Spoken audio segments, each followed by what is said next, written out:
Hey, what's up, guys? Thanks for joining me for a new video. Today, I'm here with Geno, who actually has a pretty similar story as far as his Amazon journey goes to my own. So, Geno, thanks for being here, man. Thanks for having me, man. Appreciate it. Yeah, I'm excited to hear some of your well, I don't know your full story. I just know we connected earlier this week and I thought maybe I'd bring you on for a video and you could just kind of tell your story so people can relate to. I always like hearing the full kind of like spectrum from starting. It's one thing to be like, "Oh yeah, here's Geno, mega successful Amazon seller." It's another to kind of go back and let people relate to the struggles of getting started. So, do you want to start with like merch by Amazon and maybe talk about, or actually, I don't want to tell you to start with merch. Do you want to just kind of start by talking about how you found out about selling on Amazon and where you found your start?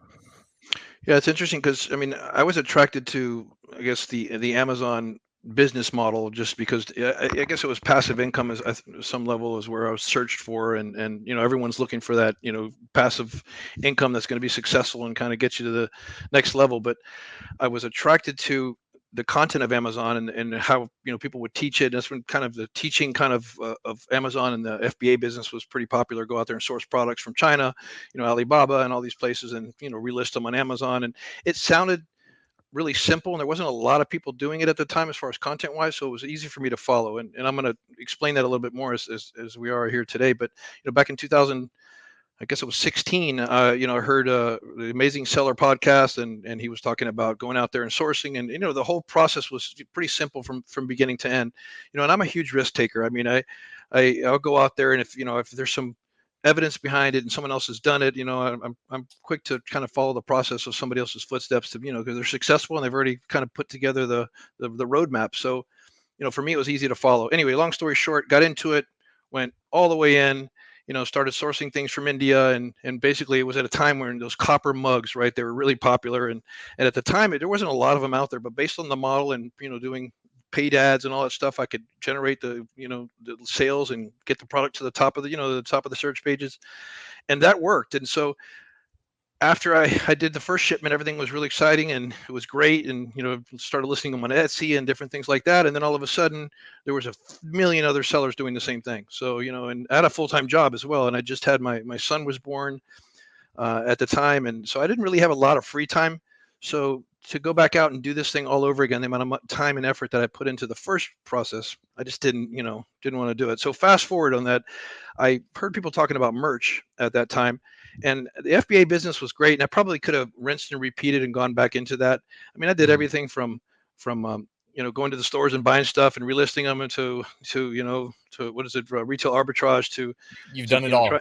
I did it all, fidget spinners and everything. I mean, I did all of that stuff, and I made some decent money, and I wanted to be able to have this sustainable, predictable income, and kind of just have it go out there for me to have to go back out there and relearn and do everything all over again. And then merch was being talked about back then, and I'm not a designer, and like it just seemed a little bit more complicated than I could kind of wrap my head around, and it seemed like it was going to be a lot of time and effort, but it always attracted me because I like these kind of things. There's a learning process, and it's like there's a lot of new things, and it's exciting, and you can generate an income. So merch ended up attracting me, and I went out to Fiverr and hired a designer, and um, started putting stuff out there. But the process of the research and all this stuff, I got, I'm an engineer by trade, so I geeked out on all of the stuff and overthought everything, and made it really complicated. And so I didn't have really the success taking off in the beginning. So I got a little frustrated, paid a lot for designs, and kind of just let it sit out there. And then I would continue to see these podcasts because I was still research and see people listing Mhm. out there talking about Amazon merch. And I said, let me give it another stab. Went back out. I was at tier 10 at the time, and then they were tiering up pretty quickly. So I ended up tiering up. I think it was, I don't know, tier 25, and kind of went through that process pretty slowly, um, and just did it like, I want to say, like half-assed basically, and kind of went out there and just didn't do it all the way. And didn't put a lot of attention to it. And then just over time, I ended up having a relationship with this designer. He just kept pinging me saying, hey, do we have any more work? Do we have any more work? Anything to do? And then I just started giving him, some more opportunities. Long story short, I just went all in. And at that time, a lot of content started to come out. A lot of different people were putting stuff out there. I mean, everywhere tools were starting to be developed, and like the market was being flooded. And so I knew that merch was a big thing, but I wasn't intimidated by going out there and trying to not, you know, I guess, put my place in merch, because I realized that already as an FBA, there's a ton of people. There's huge opportunity though on Amazon. I mean, everybody's on Amazon. So, Mhm. I wanted to kind of fine tune the research process and figure that out. And so I overthought everything, and where I thought I was doing really good with the research, and like I was having all this, success, and oh, this is going to be a winning, design, ended up being like, a design that I paid a lot of money for. To me, it looked amazing, but nobody would buy it, and there's probably 1,000 factors for that reason. Maybe the Right. algorithm didn't put me in the top of the search list, or maybe it was a design that I thought was great, nobody else thought was great. So I tried everything. I tried doing that. I tried just a lot of things, and just fast forward to today. That process kind of evolved over time, and I wanted Right. to kind of get back into it. And I do this in seasons sometimes. And like at that time when I was looking at the business, and I saw that it was generating, income, and like over time, and I'm going to get into the numbers kind of, of how that went, but I didn't really make my first sale, I think, until like 6 months after the account was open, maybe a little longer. And when Damn. I say didn't make a sale, I mean, I sold 4 shirts, in like 2000, June of 2018. No, it was longer than that. So the account was open in October 2017. I didn't sell a shirt until June of 2018. Really, Damn. because I didn't put a lot of effort into it, and also the designs up there were garbage. So, fast forward, went from 27, 42 the next month, 96 the next month, 191 the next month, of October a year later. And the royalties, like in October, it was like $900. And I thought to myself, wow, there's some money that I can generate from this. I mean, just making that, little bit of money for me was great. I would hear people talking about they were making thousands of dollars a month. Like, I would love for that to happen, but I also know that, you know, I can't hit a home run every time. And I've tried that, and I swing for the fence, and I generally do from everything that I do, but I'm happy to get a base hit. Base hit for me is just positive income, right? And heading in the right direction. And I tried so many different things. I tried putting shirts out there, and then when AMS got turned on, like dumping a ton of money into AMS, and you know quadrupled my sales, and thinking that the way it was going to be like FBA, that if I did that, it was going to bring my shirt to the top result. And like, it worked for a little bit, but then some other guy would come in and copy my design and rip off the design, and then sell it for less. And like, there was Right. just so much going on. So I guess over time, what happened is I had a relationship with a designer, like I mentioned, that was just incredible. Like, he came up, and I'm detailed and organized, but I didn't have time to be very detailed in this business. So he would open up a Google Sheet, for instance, and he would um, put in there designs, and he would go out there and do the research for me, because he wanted the business. Like, he needed the generate the he needed income, and he kind of like went out there and treated this business like his own. And which was pretty cool for me, because I could be involved, but I've also had a lot of stuff happening, and the lazy factor comes in too, right? So Only so that much was, time in a day. oh man, yeah. And then so he would come to me with some stuff, and I said, okay, let's do it. And we ended up agreeing on a cheaper price, if I did in bulk. And I just started increasing I would get tiered up, and I would fill the slots. And and then of course the other products came out, and I said, okay, well, let me just give it a shot, and I'll just put them on sweatshirts, hoodies, and everything else that came out.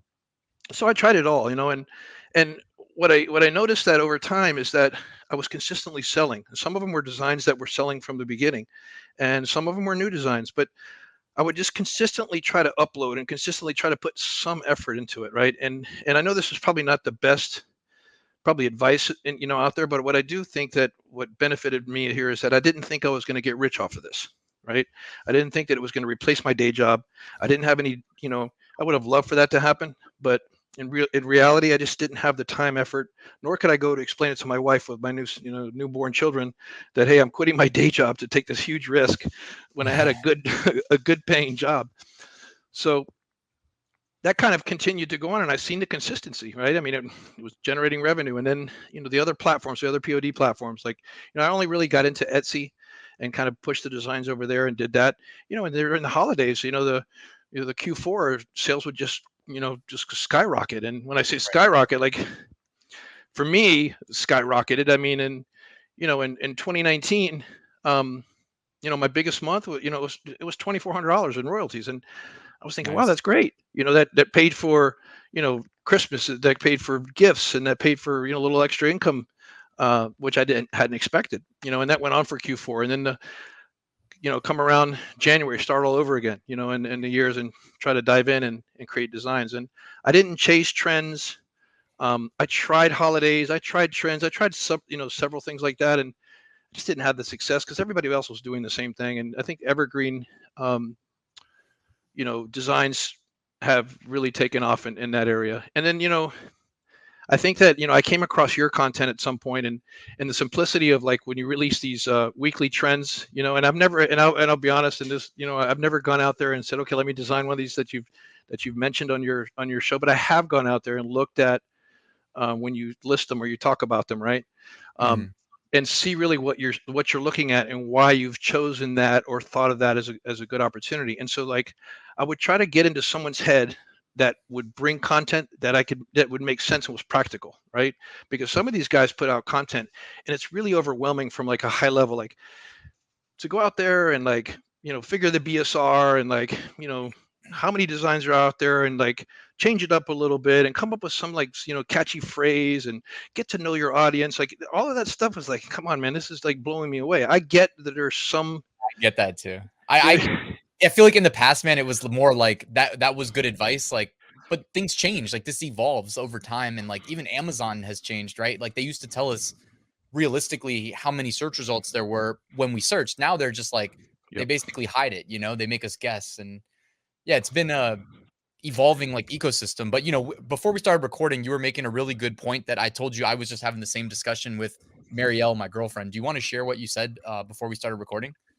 Yeah, I think it's, and probably maybe a little bit different from what we were talking about, but it's the base hit, right? It's like, instead of, I mentioned it earlier, it's like swinging for the fence, is what we would all like, a home run, but we don't win the game just a home run alone. I mean, it's the base hits that win, right? And so I think that when I started to see those consistent sales, my goal was just to try to get a little bit more and try to get a little bit more. And if I could get one sale out of, a niche that I saw that was selling well, try to create designs in that, and just increase it little by little, and instead of just going all out and then getting frustrated because I didn't, make a crap ton of money on, because everybody else is doing it and advertising it. Like, I need something practical that I can relate with. If a guy's up here and he's making six figures, you know, on royalties, what, annually, or even, I can't relate with that, I'm going to already disconnect and disassociate myself and think to Mhm. myself, oh my God, it's going to be so much work to get there, and that's frustrating, and I know that most people are coming into this, and I have a lot more experience than probably the average beginner that comes into this, and they see this, and probably some of your listeners, and they say, oh man, Amazon's still a business that I can get into. Go out to Fiverr, and they're going to hire a designer, they're going to throw them up there, and they don't sell. What are they going to do? They're going to give up, you Right. know and they're going to get frustrated, and this is not that kind of business. This is not a get rich quick. This is not certainly one of the, I mean, people get lucky. The ones that are out there that, that get lucky, I mean, more power to them. But I know that for me, I wasn't that guy, you know Yeah, it's hard and to sustain the big wins, like, but it's like that's the clickbaity thing. Like, if I put out a video that says, like, you know, Geno made $10,000 in a month on Amazon Mhm. merch, like, it'll get more clicks than, hey, Geno has a practical approach to scaling up an online business that makes him passive income year over year. You know Yeah. what I mean? Well, and there's a lot of that out there, right? People say, here's how you make 5K a month in Amazon merch. Well, that Right. video was created, and, like, one of their best sellers may have done that, but here we are in a different trend, different time, different style. Like, life has changed. People, post COVID, like, you know, does that really still work? And I think that a lot of times it does, but most of the time it doesn't. Like, we have to constantly be evolving, and I think it's I mean, it's people that were putting out content like that before, I don't see them online anymore. They probably moved on to something else. Yeah. I will say though, I really, like, agree with that advice. And I was just kind of talking strategy with Marielle about, because she had you get addicted when you do have one design that makes like 100 sales, right? Everybody likes that feeling. But I was telling her, and like with my Sunday videos with 5 niches, I always try to make clear that, hey, like, these are good niches if you are in, like, the early phases of grinding up your account, and those upload slots really matter. So you want to make, like, immediate sales. because what does Amazon do? They reward you with more upload slots. And then as your Yep. account starts to scale, like people can do whatever they want. What's beautiful about Merch by Amazon, you can have your evergreens listed right next to your attempt at getting into the trends, because the trends can make you 100 sales in a day, but those evergreens are, to me, like your real business. And I mean, me and you are both like, 6-figure plus royalties lifetime without anything too spectacular. Like I've got a couple like stories where I hit big trends, but for the most part, it's a pretty practical approach. Yeah, and I also think that some of my designs, like I have right now, I'm at what is it, 100,000 tier, right? And obviously, don't even have nearly as much as all my slots filled. And it's funny because I was looking at the design. I have 77,000 live products, but then I realized when I looked at that the what is it? I don't see that number here. Unique designs. There's a number with designs. So just designs alone are only 3,500. When I say only, um, obviously that's a lot, a lot of designs put out there, and on a lot of products. And now that they've automatically been migrating those designs to the other countries automatically, I'm getting sales in other countries, and I hadn't manually pushed them or done them because I got, again, not confused but overwhelmed with, oh my god, I go in here and translate all of these and Right. go in here and figure this stuff out. And I even tweak prices, right? I think, okay, pricing is going to be where I make more sales. And I talked to somebody here that puts out a regular weekly guide that was been really helpful um, in this process, and that I researched. And he was telling me when I first talked to him, he's like, "Man, you just price everything high." I'm like, "Yeah, but I'm not going to make sales." But then I did that, and my sales increased, right? And I know perceived value is really important. And I see a lot of people play with the pricing, and it's a race to the bottom. And it's like, I'm thinking this is old FBA merch days. But I personally, if I'm going to go out and buy a T-shirt, if it says $13, I'm going to think it's going to be garbage. I Right. honestly think that, and because I personally have been on a recently buying shirts from Amazon. When I see them really cheap, I don't want to buy them. So I stopped doing Right. that. I priced everything and my T-shirts at 19.99. I just left them, and Right. they sell. If people like the design, they're going to pay for it. Um, Nobody thinks twice about spending 20 bucks on a t-shirt in 2022. That's what I say. Like nobody thinks twice about that. no, 100%, and it's and especially if it's something you believe in and you're like passionate about it, and if you're going out there and you're going to wear a design and it's going to represent you, you're going to pay whatever it is. And I think that I fought with that too. And then look, AMS was another tricky thing. So there were so many different factors in this, and I think the takeaway from this is, because I could be all over the place in this, because I really have tried every single thing you could probably get into, everything from tools to automating the entire business, to where I outsourced the copywriting, I outsourced the designing, I outsourced the research. Like I did all of that. In the end, it didn't get me any closer to the finish line. I think it did help, but it ended up costing me a lot of money. And I invested in it thinking it was going to run as a smooth oil machine, but in the process, I lost my ability to kind of oversee and be a part of the business. And even if it was like, if I put in an hour a day, right, just to kind of just invest in that, I got a better result, because now I no longer had to pay out these guys that were doing the automation piece of it, but now I was making a consistent income. And when I say consistent income, I can generate, and have been, anywhere from $80 to $100 a day in royalties, and Right. that's been consistent um, since early 2020. And obviously Q4 takes off, and that's made a huge difference. Um, and AMS is another one. You can get really bogged down in the weeds. And you and I talked about one of your strategies was the lottery low bid. Like I turned that on here recently and sold designs that I didn't even think were still in my catalog. you know so that was pretty cool. And those could lead to more design, more sales that like won't roll up into AMS. But all of a sudden these shirts, they've got a BSR. Amazon's got keywords to associate with them that convert, and it's like it's one of these things, man. I just like that you share your perspective because it's something that hopefully people can relate to. You went all the way back to the beginning. I have a very similar story, and you've tried more different approaches to getting this business scaled than I have.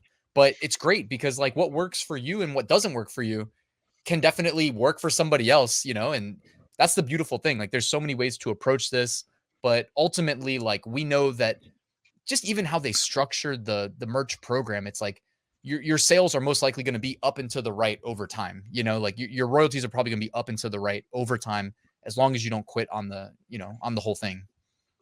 That's 100%. I think that that's what as I saw the sales, and they were, whether they were small for a little bit. And when I say small, like, I'm happy making, I would love to make more, and I'm putting effort in it every day after you and I talked, actually. And look, I appreciate you being available, and I don't know if I want to put this out there, but I mean, I reached out and I didn't expect to get to be able to talk to you, and you be so accessible. So I appreciate you doing that, because most of the guys in the industry are not accessible. I mean, you see them posting content, they're so far removed from their audience that they don't Right. even respond to comments in their videos. So it's very common. So I appreciate, at least, for sure, you being a part of the, being involved, and being available. So it doesn't happen. So I appreciate that. Yeah, yeah, no problem. I do tell people I am here at this computer for, way too long every day. So, yeah. Yeah, and I think that people look for the, silver bullet. There's one solution to make this happen, and I don't think that's the case. I think what happens is you gotta definitely go out there and stick to the basics. The blocking and tackling of the business, and that's, setting it up, putting time into it. And I know that they're out there, people are talking about, let's go out there and see what everybody else is doing, and then buy these tools. And you could totally complicate your life and process by doing that. You could have so many tools, you could have so many different versions of the process, that you end up just losing your own process in the middle of it. And it happened to me. And so, my process, just understanding how the business works, and understanding a little bit of how Amazon is unpredictable. There's no way to cheat the system. There's no way I mean, somebody probably knows how to do it, but Well, Amazon figures that out quick. merch is And definitely less predictable. Like, let's just make that distinction, because we yeah, both sold FBA. FBA was more predictable. I mean, it is more predictable still, but yeah, merch for sure and people are less predictable. unpredictable, right? Like my best seller, it still generates sales on a daily basis, but and it's got almost 400 reviews, is a shirt that I've had since day one, and it didn't really do anything for a long time, and all of a sudden it just picked up out of nowhere because of it. Not necessarily a trend, but it was just, I guess, cooler at the time, and it became a nice, I guess, gift during the holidays. And then when I put it on other designs in other countries, it started to also sell. So it's unpredictable. I have no idea, a design is going to sit out there, and luckily you get 365 days with that design, because, like today, I was shocked that some stuff sold today that I didn't even know was in my catalog. So, No, you have yeah. And no idea. remind people, like, I love reminding people that, like, every best-selling design that's ever been posted was done the exact same way as every design that, like, never sold once. You know what I mean? Like, it's the same process. You upload, you set the price, you select the colors, you put keywords in. Some of them go on to make, 10,000 sales, and others, the majority, probably make 0 sales. But it's like, just control for what we know to be true about the merch ecosystem. Like you were saying, oh, I have a bestseller, but then it gets ripped off and it gets undercut. Like, yeah, that's gonna happen. But, Yep. like, does that mean we shouldn't try? Like, forfeit all of this income because that might happen, and it probably will happen at least a few times. Like, you know what I mean? And I'm not telling people they're right or wrong, but you just gotta make decisions and do what works best for you. But also, like, I have this one mantra that, like, keeps ringing in my head as you're telling your story, which was, it's like a mantra that I tell myself, because I've had to, when I was working 2 jobs and scaling this business, like, it was just make it work for you, like, make it work for you. Like, for me, my merch business, um, you know, given the constraints on my life, like, I would have to make it work for me. That might mean doing text only designs or doing 5 uploads a day instead of 10, but, like, I kept pushing it forward.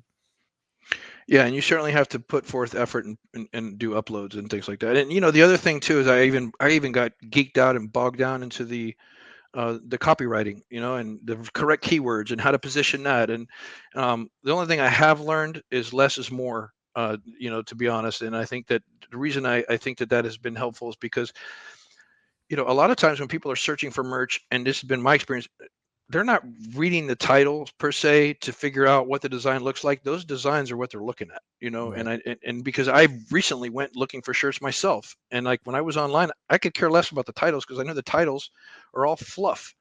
and Right. and maybe because I've been tainted with Amazon experience, but I'm looking at these designs, and it's the image. But I also know that there's certain keywords that people are certainly looking for, and Amazon has their way of the Amazon suggested search and things to help kind of guide you and build that out. But I mean, you see these keyword stuff, titles, and I've done it, and I've put stuff in there that It's like funny car guy for a cool man who looks like he's a good mechanic, in the title, or it's stuff that may Right. not even be stuff people are searching for, but I just figured it would describe and help with the shirt. And like, I realized that, when I turn on AMS and you do it like in that lottery style, it's going to pull those main keywords out, and that's where it's going to put in front of the audience and then build its own. Because I got a t-shirt that I did a kind of a campaign on, and they were presenting the shirt with keywords that weren't even in the listing. So Mhm. when I look at this, the search terms, so I started to think to myself, like, well, what's going on? That shirt has been out there for more than a year. Well, actually a lot longer, probably about 3 years. And it's selling and converting on keywords that aren't even in the listing. So Yeah. it's kind of, Amazon's it's Yeah. unpredictable. Look at the auto campaign like way that they have like match types within the auto campaign. You can see like they describe them if anybody cares to look. I mean, Yep. Amazon, they number one, they're intelligent about how they design this stuff. And number two, when they do that, it allows them to make more money off auto campaigns. It's just straight up. It just does. It lets them fill that ad inventory. I've actually got a video. I don't know if I'm gonna release it after or before this interview, but pre-recorded a video where I went through Jungle Scout's Amazon advertising report, and it's got some crazy data about the growth from 2019 to 2020 to 2021. And it's no coincidence. It's like what you just described. Like they're finding keywords to advertise that you didn't even put in your listing, and they're increasing their ad inventory. And then the result is that other video that I'm going to drop on my channel where you just see crazy revenue from advertising, which is probably pure profit for them. Yeah, so I think that and it's true, because I'm in the big tech world, right? And so AI is something that's come out that is in my world that is just mind blowing. And so machine learning and things that are going on behind the scenes that we deal with on a day-to-day basis. It could be companies that we do business with from day to day, or your credit card company. But these machined type solutions are out there, AI and different things, and sometimes it just knows you as a person and your personality, and they will put things in front of you that they know that you have interest in. I mean, I could be searching for supplements on my on Amazon, or even you can be, and then all of a sudden, obviously they're retargeted ads, we all know how that works, but there's some smart systems behind this to put things in front of you where you're going to spend your money. They know this. I mean, Yep. everything is online. I mean, if people think that there's any privacy out there these days, I mean, we know this. It's like that's just what they're doing. And so when You you're don't even searching need for something, the best part is you don't even need the privacy aspect. Although, I agree with you though. But yeah, like, even if because they like obfuscated our identities, yeah, like they can for sure just track tendencies. And yeah, 100%. If I've been searching for vitamins for the past, couple days, I'm gonna everywhere I look, I'm gonna see vitamins. And you know what? Alexa probably heard my wife say I need some vitamins, so she's gonna start telling me where to buy vitamins. I mean, it's all over the place. So, so that's yeah. kind of how it works. But no, I think that we can really complicate this. We can give up really easily because we're not seeing the results that we want. I mean, look, I've been consistently generating income. And it's not a high paying job these days, but it's a decent income, a secondary income that I had never expected to generate. And I've stayed consistent at it just because I'm a believer and I've seen it. I mean, over history, I have $128,740 in an increase since you and I first talked, because I have like 12 more sales. um, Nice.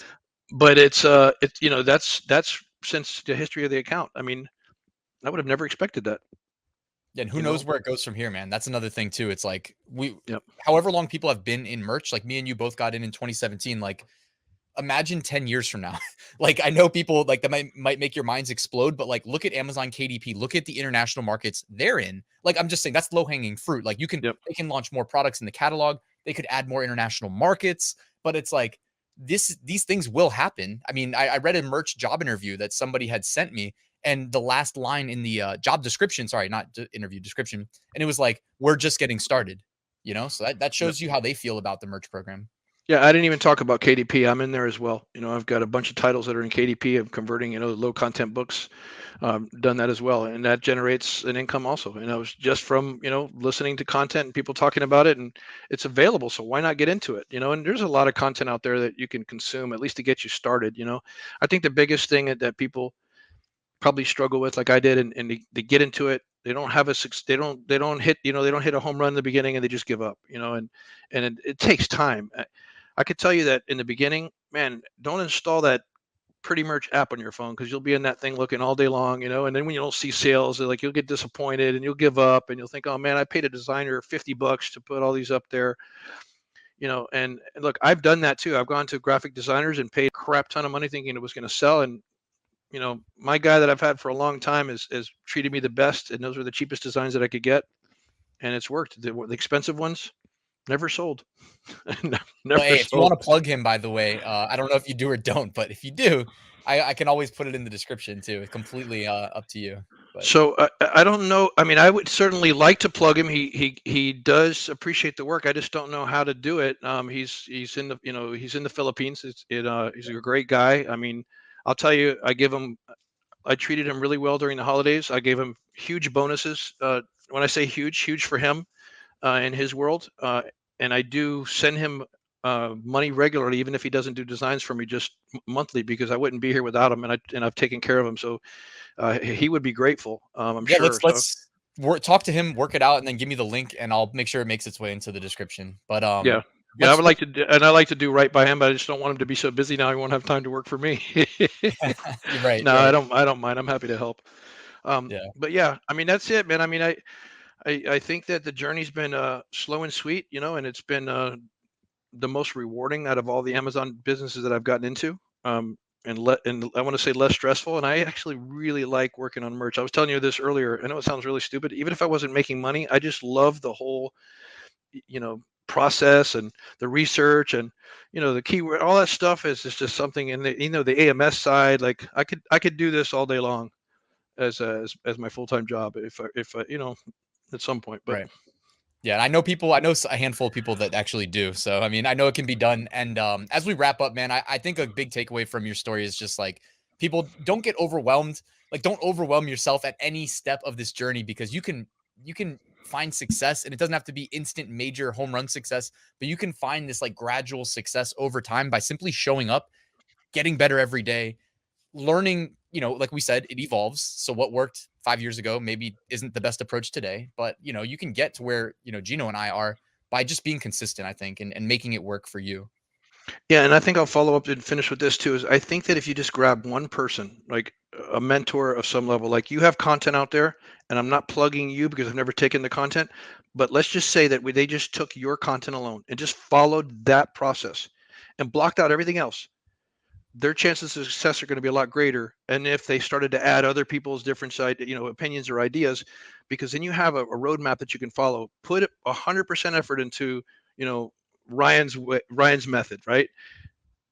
And again, I'm not plugging just you. I'm happy to be here, but I'm saying in general, like whoever it's going to be, find that one person. Obviously, you'd love it to be you, but follow that one person and just go through that process and follow the steps. Because I know your content out there. I've watched a ton of your videos, and you really do have a gift and being of helping people and giving a simple process that people can follow. And if they just do that, it'll simplify the process. And just wait. The process happens and it does work over time, but I think that's the best way to do it, because if you start to consume thousand different content creators content and follow a bunch of different, you're going to go 1,000 different directions, and then you're going to be confused and then frustrated when it doesn't work, and then you're going to spend a bunch of money that doesn't make sense. Yeah, we've all been there. And yeah, for me, Yeah, FBA getting started for sure. I can relate. yeah. Ever since PayPal came out, I think I buy things a lot easier than I should. Hey, we all do. I mean, yeah, across my businesses, I've got so many tools, but Yeah. yeah, I have too many. yeah. All right. Hey, Geno, man, I appreciate your time. Thank you for being here. Thank you for telling your story. If you can get in touch with your designer and you want to figure out how we can send some people his way that maybe want to hire him, let me know. We'll put that in the description. But anything else, Okay. man? Nope, I'm good, man. I appreciate the time, and look, again, I appreciate your effort and being available, because it's super helpful. All right, man. Well, enjoy your weekend. Thank you, man. You too.